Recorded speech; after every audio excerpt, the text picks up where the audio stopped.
What's up guys, TechLab here. Now in today's video we're going to be taking a look at another AMD Radeon graphics card, but this time it's a little bit more high-end.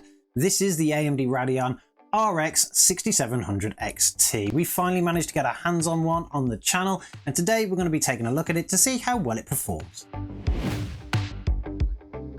So every now and again, I think AMD Radeon do manage to find a bit of a banger of a GPU, and I think this is one of them. They did it originally with the RX 480 and also the RX 5700 XT. Both of those graphics cards released at pretty decent prices, and they only improved over time. But when it comes to the Radeon's newest generations, the 6000 and 7000 series, it seems to be a little bit flat, particularly when you look up and down the tier system. They didn't do a very good job at the low end. They did kind of skip some corners, miss some edges, and they kind of made some terrible cards down there, particularly with the RX 6400 and the RX 6500 XT. But then as you kind of go up the stack, particularly the RX 6600, they started to improve, particularly when it came to their price points. But then we came across one like this. The RX 6700 XT actually released at a ridiculous price, but then we were in a GPU crisis. But it very quickly decreased in price, and then it became to something quite normal. You can pick these cards up for around £300 now, and that's exactly what we picked this one up for. And it is a pretty high-end model. If we take a look at the specifications of the RX 6700 XT, we can see that I've placed it right between the stack of the 6600 XT and the 6800 XT. And as you can see from the specifications, it actually kind of fits right in the middle. It does run on a Navi 22 GPU. It has a PCIe Gen 4x16, which is much better than the 6600, but exactly the same as the 6800. But then we go down to the shaders, we can see that actually each of these cards is a pretty big jump over the next. The 6600 XT had 2048 shaders, then we had a big jump up to 2560 with the 6700 XT, and then we had a huge leap up to 4608 for the 6800 XT. This means that there is a bigger gap between the 800 series card and the 700 series card than there is between the 700 and the 600, but that doesn't mean that the 6700 XT is a slouch. Even when we look at the memory configurations, we can see that AMD actually did a pretty decent tiering here with 8GB for the 6600 XT and 12GB for the 6700 XT, moving all the way up to 16GB for the 6800 XT. So I think memory is actually something AMD got right on these generations, and we also have a similar picture when we come to the memory bandwidth. The 6600 XT has a memory bandwidth of 226 gigabits per second. The 6700 XT has a memory bandwidth of 384 gigabits a second. And then the 6800 XT has a memory bandwidth of 512. Again, a pretty big leap there, particularly when you go into the more enthusiastic level of the 800 class card. When it comes to power consumptions, obviously the 6600 XT wins overall here with a TDP of around 160 watts, and the RX 6700 XT having a TDP of around 230. That isn't actually that bad for the card, and you'll probably very rarely actually pull that when gaming. But if you were putting it under some kind of load, particularly with synthetic benchmarks, you might actually see it there. The jump in TDP from the 6700 XT to the 6800 XT wasn't actually that much, coming in at around 300 watts. So as you can see from the specifications, the 6700 XT actually kind of sits right dead in the middle of the tiering of the 6000 series. Now the card that we've got here today is going to be a little bit different to that, because of course it is an Asus ROG Strix gaming OC card, which means it's a little bit overclocked, and it has a very over-manufactured kind of cooling system on it, which is actually pretty good. This card stays super silent with its triple fan configuration, but it also comes with a bunch of other features. It does have two 8-pin connections for external power, a dual BIOS system, which allows you to switch from a quiet mode, which is your normal running, to a performance mode, where it's going to go into some kind of beast mode, and that's what you really want to use when you're gaming. And then of course we come down to the aesthetics of the card, and it has this gorgeous RGB strip at the front which actually glows into the fans, so no matter which way you actually mount this card, it's going to look fantastic in your system. It is a little bit over engineered as far as cards go, but then AIBs tend to be.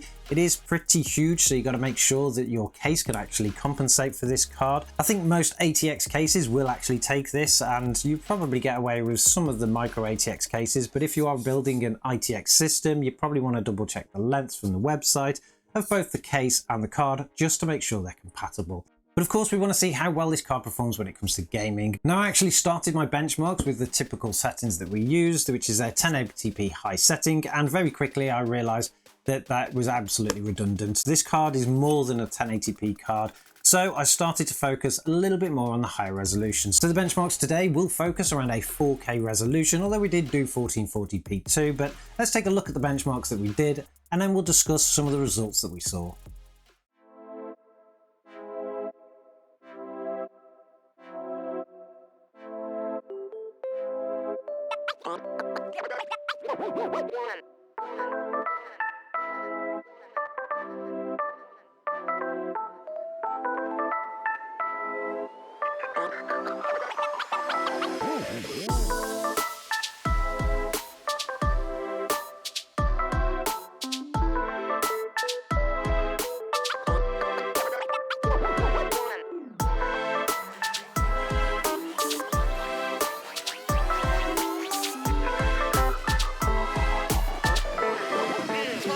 Let's go.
Now when I switched to a 4K resolution in our testing, I started to realise that this card is a bit of a banger. It performed exceptionally well in those higher resolutions, and to be honest, I think you could just get away with playing pretty much every game, particularly the ones that we tested, in that resolution. If not that, a very kind of ultra level graphics quality when running in 1440p. If we take a look at the 1080p benchmarks, we can see that it was absolutely pointless doing this. In games such as Back 4 Blood, we're running at around 164 frames per second. This is in a high quality setting as well. Cyberpunk 2077, which tends to give us a lot of stick, particularly with the less performing cards, actually managed to get an average of 93 frames per second, so that's pretty unique to see there.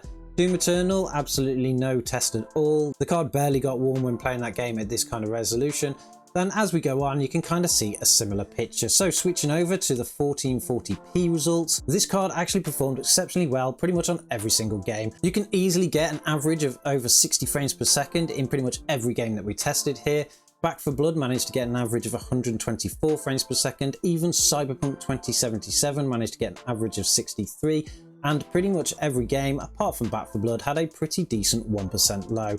God of War, which is usually a game that actually really does stress some of the graphics cards that we tested, managed to get an average of 97 frames per second with a 1% low of 85. That was phenomenal seeing that game because we tend to get a lot of stuttering on that, but it was absolutely smooth gameplay throughout. And then if we just skip ahead some of the more easier run games, we can see that games such as The Last of Us Part 1 even performed exceptionally well here, getting an average of 67 frames per second with a 1% low of 55. That means that that game is more than playable at 1440p, particularly with a high quality setting. Now moving the cards to our focus testing, which was of course 4K high settings, we can see that we have a few ups and downs, but pretty much every game was playable.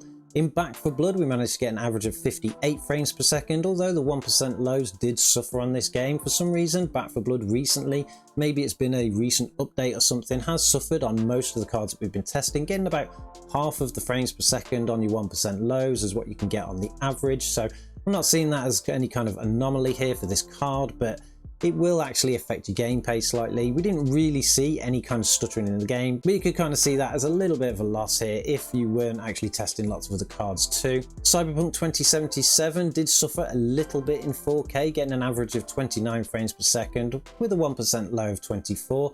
Now the 1% low here was so close to the actual average FPS that there was no visible stuttering on the screen.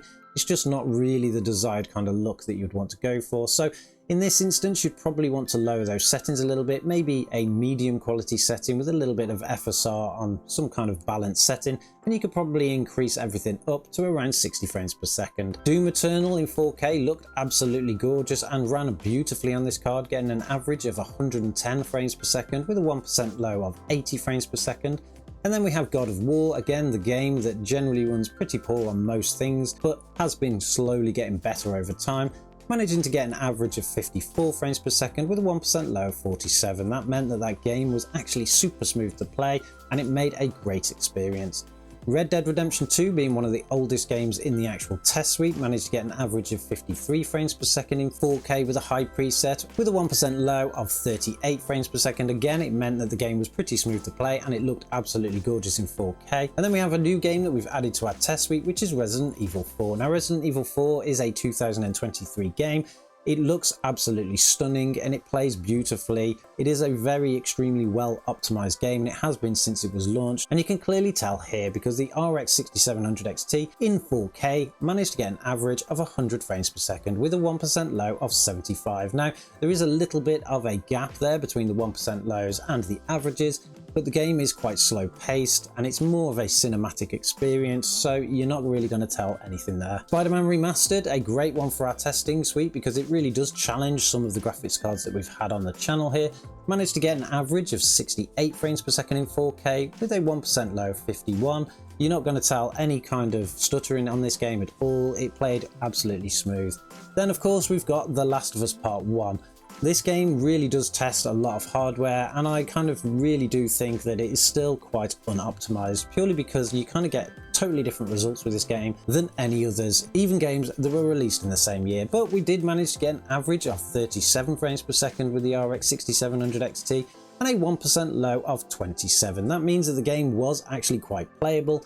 It was reasonably smooth and it looked absolutely gorgeous in 4K, but you might want to actually tweak some things, particularly with some of these titles. Now, of course, some of those titles actually did perform less than 60 frames per second, particularly in a 4K resolution. But if you actually tweak some of the settings, maybe lower things down to a medium setting, kind of going for a new or current gen console kind of experience, you can easily get 60 frames per second with pretty decent 1% lows with an RX 6700 XT.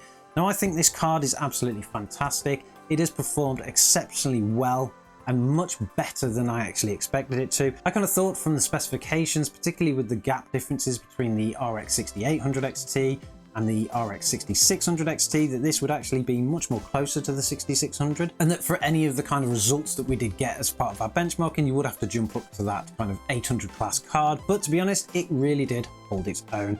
I don't know how long this will actually last, particularly with newer and modern games coming out with all sorts of ray tracing things that this card probably will quite struggle with. But to be honest, at the moment, for the money that you will pay for one of these, particularly when you can pick up one of the high-end cards like this for just £300, I think AMD kind of landed on a bit of a banger here. I am super impressed with the RX 6700 XT, but I want to know what you guys think, so let me know in the comments below. Have you got one of these cards? Would you consider getting one, and what do you think about it? What kind of games are you playing, and does your card actually struggle with anything that we could probably test in a future video? Don't forget to subscribe to the channel if you like this kind of content and you want to see where we take this card next, because I think this card being so beautiful, it's going to be used in some builds going forward, so of course you'll want to watch them. And I'm sure, as always, we will catch you guys in the next one.